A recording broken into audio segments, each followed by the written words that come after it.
नमस्कार साथियों, स्वागत है आप सभी का आपके अपने YouTube चैनल सरकारी भारत में। इस वीडियो के अंदर हम डिस्कस करने वाले हैं DRDO सेप्टम 9 का पेपर हुआ था और ये एग्ज़ाम हुआ था 20 नवंबर को 2019 को। इसके शिफ्ट फर्स्ट में जो क्वेश्चन एग्ज़ाम में पूछे गए थे उन क्वेश्चंस के बारे में इस वीडियो के अंदर हम डिस्कस करने वाले हैं। अगर आप इस चैनल पर नए हैं तो चैनल को सब्सक्राइब कीजिएगा, बेल आइकन को प्रेस कीजिएगा ताकि लेटेस्ट वीडियोज़ की नोटिफिकेशन सबसे पहले आपको मिले और आप मेरी वीडियोज़ को सबसे पहले देख सकें। DRDO सेप्टम 9 का ये पेपर है और ये एग्ज़ाम हुआ था। इसके क्वेश्चंस हैं जो मेमोरी बेस्ड क्वेश्चंस है, वो जो भी क्वेश्चन याद हैं उन क्वेश्चंस के बारे में डिस्कशन करने वाले हैं। 20 नवंबर का फर्स्ट शिफ्ट का पेपर है। अगर आपको वीडियो अच्छा लगे तो वीडियो को लाइक कर दीजिएगा और वीडियो को अपने दोस्तों के साथ शेयर कर दीजिएगा ताकि उनको भी इस वीडियो का फ़ायदा मिल सके। चलिए फ्रेंड्स, तो स्टार्ट करते हैं वीडियो को। अगर आप इस चैनल पर नए हैं तो चैनल को सब्सक्राइब कर दीजिएगा। 100% रियल क्वेश्चन है और ये मेमोरी बेस्ड क्वेश्चन है। सारे के सारे जो भी क्वेश्चन एग्जाम में पूछे गए थे वो सभी के सभी क्वेश्चन इसमें डिस्कस किए गए हैं। चलिए, फर्स्ट क्वेश्चन है, पहला प्रश्न आया था DRDO सेप्टम के पेपर में, असिस्टेंट टाइपिंग का पेपर था ये। इसमें क्वेश्चन आया था, हाल ही में किसे एक्सिस बैंक के नए अध्यक्ष के रूप में नियुक्त किया गया है। देखिए, जो एक्सिस बैंक है, जो एक्सिस बैंक के हैं उसके जो नए अध्यक्ष बने हैं, जो न्यू चेयरमैन बने हैं, वो कौन बने थे? राकेश मखीजा बने थे। ये उसी समय का करंट अफेयर का क्वेश्चन था, करंट अफेयर से रिलेटेड क्वेश्चन ये आया था और क्वेश्चन था एक्सिस बैंक के नए अध्यक्ष के रूप में किसे नियुक्त किया गया है? तो इसका सही उत्तर है राकेश मखीजा को। नेक्स्ट क्वेश्चन आया था, नेक्स्ट क्वेश्चन क्या है, रविन्द्रनाथ टैगोर साहित्यिक पुरस्कार 2019 किसने जीता? क्वेश्चन ये था कि रविन्द्रनाथ टैगोर साहित्यिक पुरस्कार 2019 किसने जीता। अब नेक्स्ट एग्जाम्स के लिए क्या क्या आ सकता है 2020 में DRDO MTS के पेपर में क्या आ सकता है? तो क्वेश्चन आ सकता है, रविन्द्रनाथ टैगोर इनको नोबेल प्राइज़ मिला था। क्या मिला था? नोबेल इनको प्राइज़ मिला था, नोबेल प्राइज़ मिला था। और किसके लिए मिला था? इनको मिला था, इन्होंने एक किताब लिखी थी, बुक लिखी थी जिसका नाम था गीतांजलि। क्या था? गीतांजलि।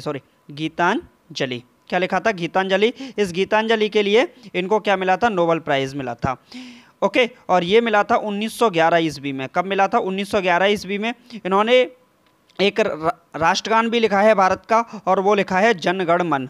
जो जनगण मन राष्ट्रगान है वो भी इन्होंने ही लिखा है, रविन्द्रनाथ टैगोर जी ने ही। ओके, इन्होंने बांग्लादेश का भी राष्ट्रगान लिखा है और उसका नाम है आमार सोनार बांग्ला। क्या है? आमार सोनार बांग्ला। ये भी इनके द्वारा ही लिखा गया है। तो इनके द्वारा ये क्वेश्चन भी एग्जाम में पूछे जा सकते हैं। रविन्द्रनाथ टैगोर को नोबेल प्राइज़ मिला, गीतांजलि के लिए मिला और गीतांजलि से ही लिया गया है जनगण मन अधिनायक जय हो ये। और इन्होंने बांग्लादेश का भी जो राष्ट्रगान आमार सोनार बांग्ला है ये भी लिखा है। तो इस क्वेश्चन का राइट आंसर क्या है? ये क्वेश्चन अब 2020 में एग्जाम में आ सकता है। तो रविन्द्रनाथ टैगोर साहित्यिक पुरस्कार 2019 किसने जीता है? तो ये जीता है राणा दास गुप्ता ने। किसने जीता? राणा दास गुप्ता ने जीता। सोचिए, 2019 में नवंबर में पेपर होता है और 2019 का ही करंट अफेयर पूछा गया है। तो आप समझ सकते हैं कि अब 2020 का करंट अफेयर आपके लिए कितना ज़्यादा इंपॉर्टेंट है DRDO MTS के लिए। नेक्स्ट क्वेश्चन क्या है? नेक्स्ट क्वेश्चन था, ये भी करंट अफेयर का क्वेश्चन था, हाल ही में किस देश ने फुटबॉल में अपना पहला एशिया कप जीता है? हाल ही में किस देश ने फुटबॉल में अपना पहला एशिया कप जीता है? यानी कि सबसे पहला एशिया कप है, इससे पहले इन्होंने नहीं जीता था। तो ये जीता था कतर ने। किसने जीता है? कतर ने जीता है और फुटबॉल का है ये। ओके, अब फुटबॉल में कितने खिलाड़ी होते हैं? फुटबॉल में कितने खिलाड़ी होते हैं? तो फुटबॉल में होते हैं 11 खिलाड़ी होते हैं। ऐसे ही क्रिकेट की बात की जाए तो क्रिकेट में भी कितने खिलाड़ी होते हैं? 11 खिलाड़ी होते हैं। हॉकी की बात की जाए तो हॉकी में भी कितने खिलाड़ी होते हैं? 11 खिलाड़ी होते हैं। ये क्वेश्चन एग्जाम में पूछे जा सकते हैं। चलिए, नेक्स्ट क्वेश्चन क्या है? नेक्स्ट क्वेश्चन आया था क्वेश्चन नंबर 4। ये क्वेश्चन आया था, क्वेश्चन था हाल ही में वेस्ट वंडर पार्क का उद्घाटन कहाँ किया गया है? देखिए, ये भी करंट अफेयर का क्वेश्चन था। तो 4 क्वेश्चन यहाँ पर करंट अफेयर के देखने को मिले। और क्या था? वेस्ट वंडर पार्क का उद्घाटन कहाँ किया गया है? तो ये किया गया है नई दिल्ली में। कहाँ पर किया गया है? नई दिल्ली में किया गया है। अच्छा, नई दिल्ली के मुख्यमंत्री कौन है इस समय? ये क्वेश्चन बन सकता है। और पिछली बार ये इसी बार 2020 में CGL के पेपर में भी ये क्वेश्चन पूछने को आया था कि CM कौन है? तो ये है अरविंद केजरीवाल। कौन है? Arvind Kejriwal, muffler man. Okay. और यहाँ के जो एजुकेशन मिनिस्टर हैं ये काफ़ी चर्चा में रहते हैं, तो ये पूछ सकता है। ये कौन है? मनीष सिसोदिया। कौन है? मनीष सिसोदिया। और ये डिप्टी सीएम भी हैं वहाँ के, ठीक है। तो ये भी क्वेश्चन आपसे पूछ सकता है। नेक्स्ट क्वेश्चन क्या है? नेक्स्ट क्वेश्चन मैथ से आया था और ये एवरेज का क्वेश्चन था। 5 संख्याओं का औसत कितना है? 18 है। एक संख्या निकाल देने पर शेष संख्याओं का औसत कितना हो जाता है? 16 हो जाता है। तो निकाली गई संख्या क्या है? देखिए 5 संख्याओं का औसत क्या है? 18। तो पाँचों की पाँचों संख्याओं का योग कितना होगा? सम कितना होगा? तो 18 पंजे 90 होगा। ओके। अब 4 संख्याओं का एक संख्या को निकाल दिया तो इसमें कितनी बची? 4 संख्या बची। 4 संख्याओं का औसत कितना है? 4 संख्याओं का औसत है 16। तो 4 संख्याओं का योग कितना होगा? तो 16 चौका 64 होगा। तो जो संख्या निकाली है उसको क्या कर दीजिए? माइनस कर दीजिए। तो 6 और 20 26। तो इस क्वेश्चन का राइट आंसर क्या होगा? 26 होगा। क्या होगा? 26 इस क्वेश्चन का सही उत्तर होगा। नेक्स्ट क्वेश्चन क्या है? ये रीजनिंग का क्वेश्चन था और ये रीजनिंग का क्वेश्चन सीटिंग अरेंजमेंट का क्वेश्चन था। सुनीता लड़कियों की एक पंक्ति में दोनों छोर से 7वें स्थान पर है, कुल लड़कियों की संख्या क्या है? देखिए ये कोई मैंने पंक्ति बना दी। इस पंक्ति में जो 7th प्लेस है, क्या है? 7th place. चाहे आप लेफ्ट से देखिए चाहे आप राइट प्लेस से देखिए, जो सुनीता है इसका जो प्लेस है दोनों ही प्लेस से कहाँ पर है? 7वें स्थान पर है। अगर ऐसा क्वेश्चन आता है तो आप क्या करना? 7 + 7 - 1, क्योंकि सुनीता को 2 बार काउंट नहीं किया जा सकता है, इस वजह से एक बार माइनस करेंगे। तो 7 दूनी 14 में से 1 गया तो 13। तो टोटल गर्ल्स की संख्या कितनी है इसमें? 13 होगी और यही इस क्वेश्चन का आंसर होगा। चलिए नेक्स्ट क्वेश्चन की ओर चलते हैं। नेक्स्ट क्वेश्चन क्या है? नेक्स्ट क्वेश्चन आया था, ये भी करंट अफेयर का क्वेश्चन था उस समय। तो ये क्वेश्चन क्या था? आईसीसी वर्ल्ड कप 2019 में किसे गोल्डन बॉल का अवार्ड किसने जीता? देखिए गोल्डन बॉल का अवार्ड किसने जीता था आईसीसी वर्ल्ड कप 2019 में? अच्छा इसको किसने जीता था? सबसे पहला क्वेश्चन है किसने जीता था?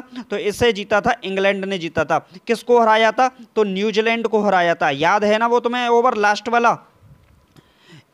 वाला ओवर याद होगा ना?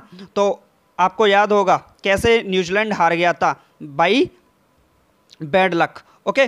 तो इसका सही उत्तर क्या है? आईसीसी वर्ल्ड कप 2019 किसे गोल्डन बॉल अवार्ड किसने जीता? तो ये जीता था मिचेल स्टार्क को। अब यहाँ से 2020 में डीआरडीओ एमटीएस कैसा क्वेश्चन पूछेगा वो समझ लीजिए।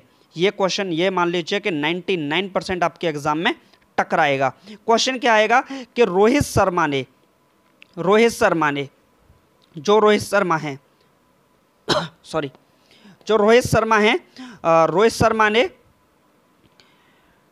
कितने रन बनाए थे? तो लगभग बनाए थे 650 के करीब, 620 के करीब रन थे लगभग रोहित शर्मा ने बनाए थे और लगभग 5 शतक लगाए थे उसमें भी, ठीक है, वर्ल्ड कप में। अब देखिए यहाँ से क्वेश्चन क्या बनेगा ये समझ लीजिए। रोहित शर्मा ने 620 के करीब रन बनाए थे। इसके लिए इनको इस बार 29 अगस्त को मेजर ध्यानचंद जी का जन्मदिन होता है और इसी दिन हम खेल दिवस मनाते हैं। क्या मनाते हैं? खेल दिवस मनाते हैं। और इसी दिन राजीव गांधी खेल रत्न पुरस्कार के लिए रोहित शर्मा को क्या किया गया है? नॉमिनेट किया गया है और इनको राजीव गांधी खेल रत्न पुरस्कार मिलेगा। कुल मिला के 5 लोगों को मिलेगा। रोहित शर्मा को मिलेगा, मोनिका बत्रा को मिलेगा और 3 और हैं वो आप कमेंट बॉक्स में लिखिएगा। ओके। तो ये 5 लोगों को राजीव गांधी खेल रत्न पुरस्कार मिलेगा। तो ये क्वेश्चन एग्जाम में टकराएगा, समझ लीजिए, ये आपका काम है। ओके। नेक्स्ट क्वेश्चन क्या है? नेक्स्ट क्वेश्चन है विश्व पर्यावरण दिवस कब मनाया जाता है? विश्व पर्यावरण दिवस कब मनाया जाता है? तो ये मनाया जाता है 5 जून को। कब मनाया जाता है? 5 जून को विश्व पर्यावरण दिवस मनाया जाता है। नेक्स्ट क्वेश्चन क्या आया था? नेक्स्ट क्वेश्चन आया था गेम चेंजर किस क्रिकेटर की आत्मकथा है? अब याद कर लीजिए हमारे यहाँ पर कौन है? एक क्रिकेटर हैं जो अब इस बार दिल्ली से सांसद भी हैं। कौन है? गौतम गंभीर। कौन है? गौतम गंभीर। हाल ही फिलहाल में किससे लड़ते रहते हैं वो? एक तरीके से ट्वीट वगैरह में किससे लड़ाई होती रहती है? तो उनकी लड़ाई होती रहती है एक तरीके से शाहिद अफरीदी से। किससे? शाहिद अफरीदी से। और ये क्या है? एक तरीके से चर्चा में रहते हैं इसी वजह से। तो गेम चेंजर पुस्तक किसने लिखी है? किस क्रिकेटर की आत्मकथा है? ऑटोबायोग्राफी है। तो ये है शाहिद अफरीदी की। किसकी है? शाहिद अफरीदी की। और ये क्वेश्चन इस बार एग्जाम में आया था, इस बार फिर से टकराने के चांसेस हैं। एक बुक है एन एरा ऑफ डार्कनेस, ये बुक बहुत ज़्यादा पूछी जाती है। ये बुक है शशि थरूर की, किसकी है? शशि थरूर की। और ये कौन है? सांसद हैं शशि थरूर। ओके, और ये है अंधेरे से उजाले की ओर, तो ये भी बुक पूछ ली जाती है। नेक्स्ट क्वेश्चन क्या आया था? नेक्स्ट क्वेश्चन बना था महिला बाल विकास एवं कपड़ा मंत्री वर्तमान में कौन है? अब इस क्वेश्चन के आने के पीछे एक बहुत बड़ा कारण है। क्यों आया था ये नवंबर 2019 सेप्टम डीआरडीओ के पेपर में, असिस्टेंट टाइपिंग वाले पेपर में क्यों टकराया? उसका कारण था कि, इसका आंसर बताता हूं सबसे पहले। महिला बाल विकास एवं कपड़ा मंत्री वर्तमान में कौन है? तो ये है स्मृति ईरानी। कौन है? स्मृति ईरानी है। नंबर 1 पॉइंट, ये इसका राइट आंसर है। अच्छा, सबसे बड़ा इन्होंने कहाँ से चुनाव लड़ा था? तो इन्होंने चुनाव लड़ा था अमेठी से। कहाँ से लड़ा था? अमेठी से। और अमेठी से इन्होंने किसको हराया था? राहुल गांधी को हराया था। किसको हराया था? राहुल गांधी को बनाया था। ठीक है, तो इस वजह से ये इंपॉर्टेंट है, क्योंकि ये कांग्रेस की सीट पक्की रहती थी और इस बार इन्होंने टक्कर देकर लापता सांसद नाम ले लेकर इन्होंने इस बार राहुल गांधी को हरा दिया अमेठी की सीट से, और ये सांसद बन गई। और बाद में इनको महिला बाल विकास एवं कपड़ा मंत्री भी बना दिया गया। इस वजह से ये क्वेश्चन एग्जाम में टकराया। नेक्स्ट क्वेश्चन क्या है? नेक्स्ट क्वेश्चन है किस वैज्ञानिक ने सर्वप्रथम आवर्त सारणी का निर्माण किया था? देखिए, किस वैज्ञानिक ने सर्वप्रथम आवर्त सारणी का निर्माण किया था? तो ये किया था मेंडलीफ ने। किसने किया था? मेंडलीफ ने। अब बात आती है कुल तत्व कितने हैं? तो कुल तत्व हैं लगभग 118 के करीब हैं। कितने हैं? 18 के करीब, जिसमें से 98 के करीब कैसे हैं? ये हैं आपके नेचुरल। कैसे हैं? नेचुरल एलिमेंट है, प्राकृतिक हैं। 20 के करीब ऐसे हैं जो कि आर्टिफिशियल हैं, आर्टिफिशियल एलिमेंट हैं। तो ये भी क्वेश्चन एग्जाम में पूछ लिया जाता है। ओके, नेक्स्ट क्वेश्चन क्या है? नेक्स्ट क्वेश्चन आया था सभी जैविक यौगिकों में कौन सा मूल तत्व पाया जाता है? तो सभी जैविक यौगिकों में कार्बन पाया जाता है। कार्बन होता है, कार्बन का परमाणु क्रमांक होता है 7, इसका इलेक्ट्रॉनिक विन्यास होता है 2,5। क्या होता है? 2,5 होता है। तो ये भी क्वेश्चन एग्जाम में आने के चांसेस बनते हैं। नेक्स्ट क्वेश्चन है, देखिए जीएस का क्वेश्चन आया था और जीएस की मैंने लगभग 32 क्लासेस आपको करा दी हैं, चैनल पर डली हुई हैं। प्लेलिस्ट में जाइएगा और वहाँ से देख लीजिएगा। आपको सारे के सारे क्वेश्चंस की लगभग 2000 क्वेश्चन मैंने वहाँ पे कराए हैं, तो आप देख सकते हैं। नेक्स्ट क्वेश्चन क्या आया था? नेक्स्ट क्वेश्चन आया था बिजली बल्ब के निर्माण में किस कांच का प्रयोग किया जाता है? बिजली बल्ब के निर्माण में किस कांच का प्रयोग किया जाता है? अब आपसे पूछ सकता है बिजली के बल्ब में जो फिलामेंट लगा होता है, क्या लगा रहता है? फिलामेंट जो लगा रहता है वो किसका होता है? वो होता है टंगस्टन का। किसका होता है? टंगस्टन का होता है। ओके, और जो फिलामेंट के बल्ब में जो तंतु होता है, क्या होता है? तंतु, उसका गलनांक कितना, कैसा होता है? गलनांक। क्या? गलनांक। तो गलनांक बहुत ज़्यादा होता है। क्या होता है? बहुत ज़्यादा होता है। तो ये भी क्वेश्चन एग्जाम में पूछ सकता है। अब बल्ब के बारे में आया है तो इस बार हीटर में पूछ सकता है। तो हीटर में कौन सा तार होता है? तो हीटर में होता है, कौन सा तार लगा होता है हीटर में? हीटर में होता है नाइक्रोम का तार लगा होता है। क्या लगा होता है? नाइक्रोम का तार लगा होता है। ये क्वेश्चन आपसे टकरा सकता है इस बार। बिजली बल्ब के निर्माण में किस कांच का प्रयोग किया जाता है? तो जो बल्ब में होता है वो होता है फ्लिंट कांच। कौन सा होता है? फ्लिंट कांच होता है। ठीक है, इसमें कौन सी गैस भरी जाती है? ये भी क्वेश्चन डीआरडीओ में पूछा गया था। तो इसमें नाइट्रोजन गैस और आर्गन, क्रिप्टन, नियोन, जीनोन, इस प्रकार की गैसेस, नोबल गैसेस होती हैं, उनको भी भरा जाता है। लेकिन जब डीआरडीओ में पूछा गया था तो वहां पर ऑप्शन नाइट्रोजन दे रखा था।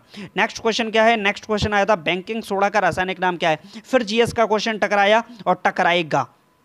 ठीक है, तो बेकिंग सोडा का रासायनिक नाम क्या है? तो बेकिंग सोडा का रासायनिक नाम है सोडियम बाइकार्बोनेट। क्या है? सोडियम बाइकार्बोनेट बेकिंग सोडा का रासायनिक नाम है और इसका रासायनिक सूत्र है NaHCO3। क्या है? NaHCO3 बेकिंग सोडा का रासायनिक केमिकल नेम है और ये इसका केमिकल नेम है। ओके, ठीक। नेक्स्ट क्वेश्चन क्या पूछा गया था? ये क्वेश्चन रीजनिंग का था। ये क्वेश्चन आया था 6415 को लिखा जाता है 5304, तो 9876 को क्या लिखा जाएगा? देखिए इसमें लॉजिक क्या है? 6 से 1 कम करो 5, 4 से 1 कम करो 3, 1 से कम करो 0 और 5 में से 1 कम करो 4। तो ऐसे ही 9 में से 1 कम करोगे तो 8, 8 में से 1 कम करोगे तो 7, 7 में से 1 कम करोगे तो 6 और 6 में से 1 कम करोगे तो 5। और आपका आंसर आ चुका है 8765। कोई दिक्कत।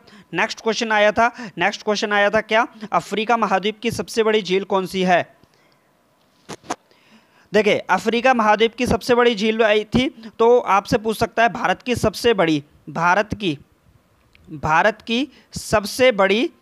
मीठे पानी की झील, तो ये आपसे क्वेश्चन पूछ सकता है। तो ये है बूलर झील। कौन सी है, बूलर झील है। और कहाँ पर है, ये है आपकी J&K यानी कि जम्मू कश्मीर में। ओके। और आपसे पूछ सकता है खारे पानी की झील, तो ये है चिल्का झील है। कौन सी है, चिल्का झील है। कहाँ पर है, उड़ीसा में है। ओके ठीक। तो जो नेवी वाले लगते हैं वो यहीं पर ट्रेनिंग करते हैं चिल्का झील में ही। नेक्स्ट क्वेश्चन आया था दादा साहेब फाल्के पुरस्कार की शुरुआत कब हुई। तो इसकी शुरुआत हुई थी 1969 में, 1969 में दादा साहेब फाल्के पुरस्कार की शुरुआत हुई थी। तो इस वीडियो के अंदर हमने टोटल मिला के कितने क्वेश्चन किए, इस वीडियो के अंदर हमने टोटल मिला के 20 क्वेश्चन किए। कुछ क्वेश्चन मैंने ऐसे थे जो लिखे नहीं, वो आपको बता दिए। ओके। तो अगर आपको वीडियो अच्छा लगा तो क्या करना है, लाइक करना है, वीडियो को शेयर करना है और चैनल को क्या करना है, आपको सब्सक्राइब करना है। चलिए मिलते हैं नेक्स्ट वीडियो में। Thank you for watching this video. जय हिंद, जय भारत, टेक केयर। और फिर से डिस्कस करेंगे इसी प्रकार के क्वेश्चंस के बारे में। Thank you very much.